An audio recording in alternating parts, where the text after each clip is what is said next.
to their bedroom, he said he felt a very strong presence of God. And his son had the lights turned out, and his son was in there ready to talk. And he said, "Dad, have you ever seen an angel?" And he told him, "No, son, I've never ever seen an angel." And he said, "But Dad, I really did. I saw an angel. I saw two of them today while I was outside reading my Bible under a tree. And I asked God if he would let me see my angels, and he did." And then the writer of the book said, "I was caught off surprise, and I began to cautiously ask questions. He sensed the doubt in my questions and began to cry. Through his tears he said, 'I know nobody else in the whole wide world would believe me, but I thought you would, Dad. Dad, they're here. They're in this room right now, and they look very sad.' I saw nothing, even though there was enough light to see the doors and the windows. However, I did sense an awesome presence of God. And then I explained to my son that I couldn't see them, but I assured him that I believed him. I really did. I asked where they were, and he said that one was standing by the door and the other one was right beside him.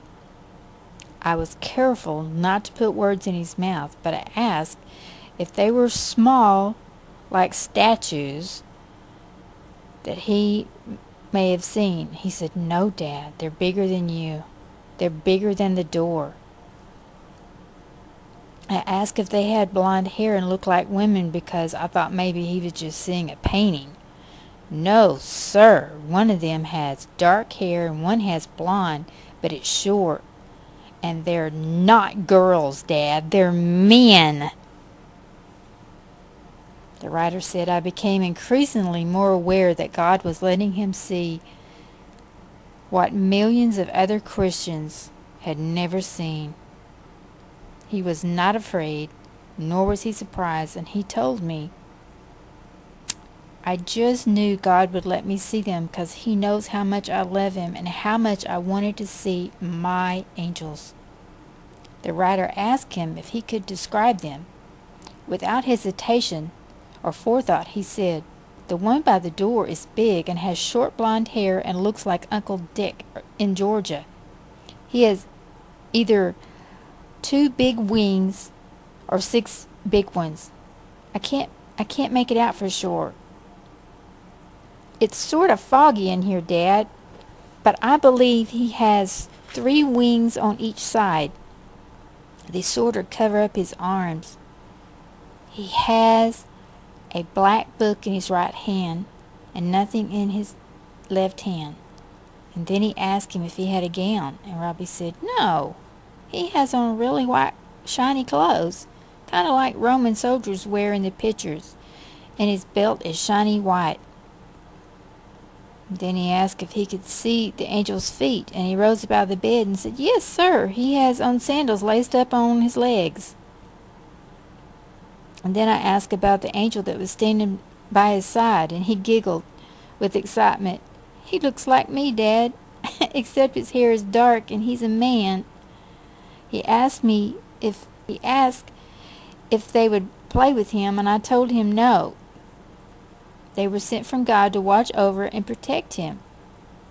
And I told him they only wanted him to worship God. Every time that you would say, "Jesus or Lord," they would look at him and smile. Then the writer asked if he would describe them further. "Yes. He has either 2 big wings or 4 big ones." He just couldn't be sure, and he said it looked little lines on either wings, but it wasn't really clear. "He has a sword in his right hand and a little red Bible or a book in his left hand, and his clothes are exactly the same. They're really shiny white, Dad, really white." He asked if he could go with them. "Go with them?" I could hardly hold back my tears, said the writer. Had God sent his angels for my son? I asked him why he wanted to go with him, and he said, "'Cause they're so pretty. and I want to watch over you and Mom and Dad and my brothers so that no one will ever hurt you." I explained to my son that he could not be an angel because God has something better prepared for his children. He said, "They're smiling at you, Dad." And then he asked if he could talk to them. I don't really know what to say because I've never seen an angel before, but I told him that he could try, and then he turned to one beside his bed and asked sweetly, "What's your name?" And the angel replied, "Judas," or Jude. He was alarmed and asked Judas, "Wasn't that a bad man?" And I explained to him that many of the people were named Judas or Jude, besides the one who betrayed the Lord. I knew my son would never make up that name. It was a real name. He then asked the one at the door his name, and he told me, even though he could barely hear. He was sure it was Daniel. This experience lasted for about 3 hours. He asked me if he could touch them again. I said, "I don't know. If you want to try, I'll go with you." And he said, I think they'll come with me if I ask." He asked in the 7-year-old faith, "Daniel, will you come to my bed so I can touch you?" He was elated, and immediately he said, "Dad, they feel so soft. Oh, their wings are so soft." He took my hand and directed it, but I felt nothing but the presence of God.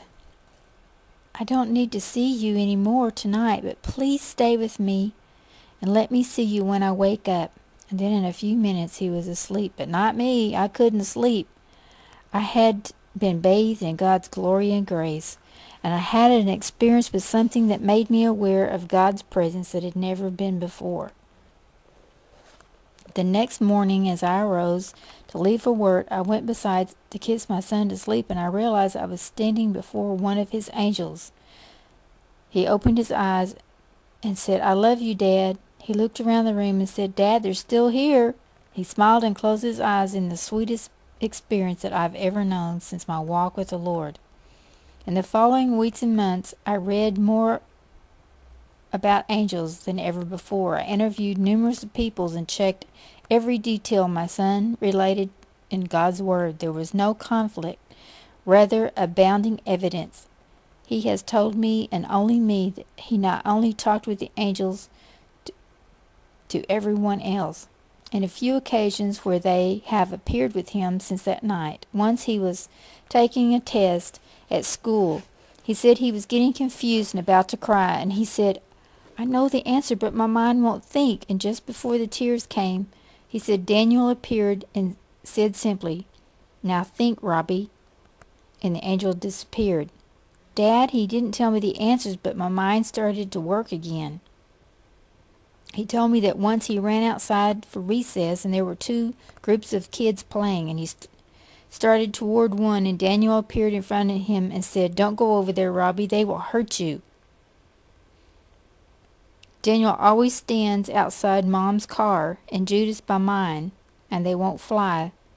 They just go beside the car. He often sees them on the school grounds, standing beside a tree watching him. For months he would tell me about the experiences, and one day he asked if it was okay to tell God he didn't want to see them anymore.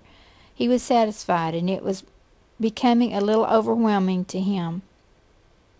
I know there will be who will not believe, but my purpose for sharing this with you is not for you to believe, but to believe God. Believe Him, believe His Word, believe that His angels are ministering spirits sent from forth to minister to them who are heirs of salvation. Start over. Matthew 18:10. Take heed to you, do not despise one of these little ones, for I say unto you, in heaven their angels also see the face of my Father who is in heaven.